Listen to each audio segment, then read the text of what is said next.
México desde Quintana Roo en Estado de los Estados. I've got you under my skin. I've got you. Promovisión del Caribe. Canal 10 en Quintana Roo. Canal 5 en Campeche, Canal 29 en Mérida, el programa Estado de los Estados, su servidora Lilia Arellano y Jorge González Durán, hemos preparado para usted un programa especial. Un programa que se refiere a las elecciones que tendrán lugar el próximo 4 de julio. Es también un momento para que esté usted informado sobre las acciones que ha emprendido el Instituto Federal Electoral para estar presente en esta contienda que hoy por hoy, bueno, pues es del máximo interés de todos los ciudadanos de este estado, del de Quintana Roo, en donde veremos renovarse la gubernatura, las 9 presidencias municipales y el Congreso local. Muy buenas tardes, Jorge González. Muy buenas tardes, Lilia. Ciertamente el Instituto Electoral de Quintana Roo es el encargado, ¿verdad?, de la organización de las elecciones del 4 de julio. Pero sí, ahora... con la participación, claro, del IPE, ¿no? Importante, ¿no? También, ¿verdad? Muy sí, importante porque, bueno, claro, finalmente a nivel federal es a donde se registran, se hacen los ordenamientos, que bueno, después con todo respeto a la autonomía de cada uno de los estados, pero de manera generalizada se respetan. Pero además tenemos la presentación este mismo lunes a las 5:30 de la tarde de una serie, de un documento muy importante en el que se revelan cifras y datos de excepcional valía. Para esto tenemos invitado al señor Alejandro Sánchez Báez. Él es el secretario técnico normativo del Registro Federal de Electores. Bienvenido, don Alejandro. Muchísimas gracias. ¿Cuántas veces ha estado usted aquí por nuestra tierra? En Quintana Roo muchísimas veces. ¿Muchísimas? Muchísimas veces. Recuerdo desde los años 70. ¿Cuánto tiempo tiene usted en el instituto? En el instituto estoy desde 1993, pero las visitas que hice fue fuera del instituto. ¿Así? Como responsable de las tareas que tengo encomendadas en el instituto, es la primera ocasión que estoy en Cancún. He estado en Chetumal haciendo labores del registro de electores, pero en Cancún es la primera ocasión que estamos haciendo tareas por aquí. Y con muchísimo gusto. ¿Se siente usted bien? Me siento excelentemente bien. ¿A qué bueno? Y muy contento además. Pues bienvenido. Está también Jorge Ortega Pineda, vocal del Registro Federal de Electores. ¿Qué tal, Jorge? ¿Qué tal? Buenas tardes.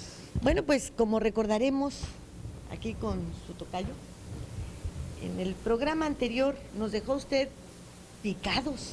Sí, picados. Picados, esa es la palabra correcta. Con toda la información que tienen con respecto al proceso electoral venidero. Es correcto. ¿Por dónde empezamos? Pues, mira, yo creo que iniciaríamos comentando que, como me comentaba el tocayo, el proceso electoral del 4 de julio es competencia del Instituto Electoral de Quintana Roo, del IECRO. Nosotros llevamos a cabo una serie de actividades en coadyuvancia con el órgano electoral local, particularmente en materia de registro federal de electores. Lo que se refiere a la jornada, al proceso electoral de este domingo, somos muy respetuosos del órgano local, confiamos en que van a hacer un buen trabajo. Y prácticamente lo que comentabas del libro blanco, que efectivamente, entre otros datos curiosos, trae las actividades que como Registro Federal de Electores hemos desarrollado en apoyo al proceso electoral local. Dentro de eso, pues una cantidad de cifras bastante interesantes y que conforman, digamos, lo que es la lista nominal o lo que contiene la lista nominal del proceso electoral del 4 de julio. Una pregunta, sobre estos datos que supongo nos dirán cuántos hombres, cuántas mujeres, etcétera, etcétera, ¿no? ¿Los candidatos tienen información antes para saber a qué núcleo electoral deben referirse a fin de obtener, obviamente, los sufragios que necesitan? Bueno, la legislación federal, que es la que rige las actividades del Instituto Federal Electoral y del Registro Federal de Electores, tiene una serie de disposiciones que señalan quiénes tienen acceso a la información del padrón electoral, que en términos generales es una información confidencial, que eso da tranquilidad a todos los ciudadanos. Pues sí, porque luego la andan vendiendo en Tepito. Ya ve que hay registros que venden en Tepito. Hubo una nota ¿Verdad? de que decían que se vendía en Tepito. No hemos tenido información muy precisa de que haya sido el padrón electoral. Yo creo que en todos los casos que hemos tenido conocimiento, hemos realizado algunas indagatorias para determinar en principio que se trate de información del padrón electoral, que no debía de estar en esos lugares. Sí, que puede ser información de las por ejemplo, de las empresas telefónicas también, ¿no? Sí, hay Todos muchas los que bases de tengan datos, bases ¿no? de datos, los bancos. Hay muchas bases de datos y es muy atractiva la información de las bases de datos para quienes se dedican a hacer cualquier tipo de promociones o hacerle llegar a los ciudadanos alguna información que les sea de su utilidad. En todos los casos que hemos tenido conocimiento de que el padrón electoral haya estado en una posibilidad, recuerdo un caso muy concreto, Choice Point, que fue un caso muy famoso a principios de los años 2000, 2001, donde se decía que el padrón electoral había sido vendido. Sí, efectivamente, hubo una empresa, Choice Point, que tenía información del padrón electoral. ¿Y de quién es esa empresa? Es una empresa estadounidense, no sé de quién sea, es una empresa de Estados Unidos. Choice Point. Choice Point, que se dedica a manejar bases de datos.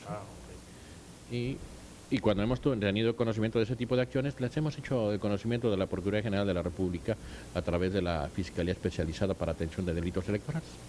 Se llevó hasta los tribunales y a sancionar a quienes debían de haber sido sancionados, ¿no? ¿Es un delito fuerte darle mal uso al padrón electoral? Sí, es un delito que el De Código orden federal, Penal, ¿no? sí, es un delito de orden federal en virtud de que el padrón electoral es un instrumento federal.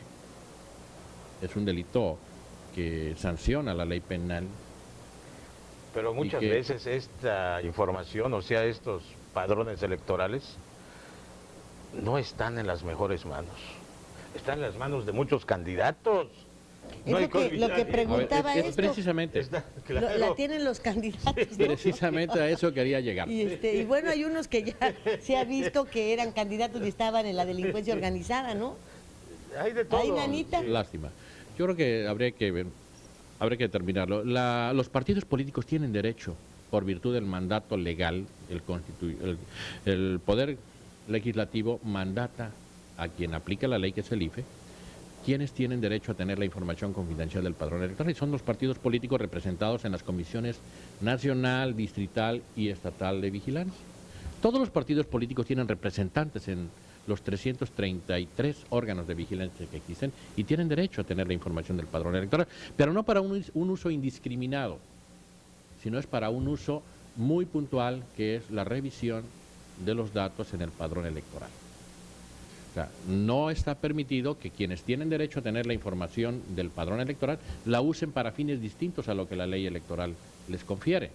¿Y ellos pueden, impugnar algún dato del padrón? Claro que sí. Pueden Claro decir, que por sí. ejemplo, Jorge González no debe estar aquí en este padrón, porque está... ¿Por qué? ¿Por qué lo pueden decir?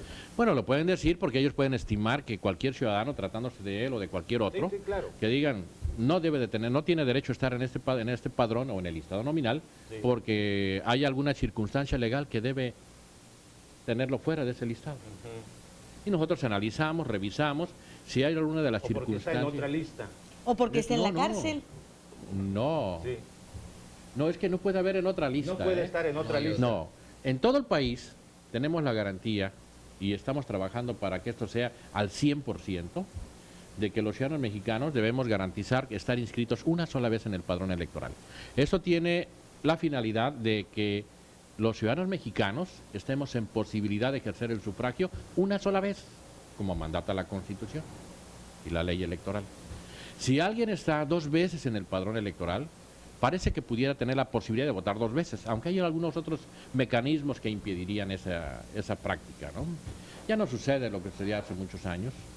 Ahora tenemos un sistema de multibiométricos que nos permite determinar si alguien está en el padrón electoral y pretende inscribirse en otro listado, como dicen que no hay otro, es único, el padrón electoral es único, dividido en entidades federativas. Pero si alguien inscrito en el padrón electoral de Quintana Roo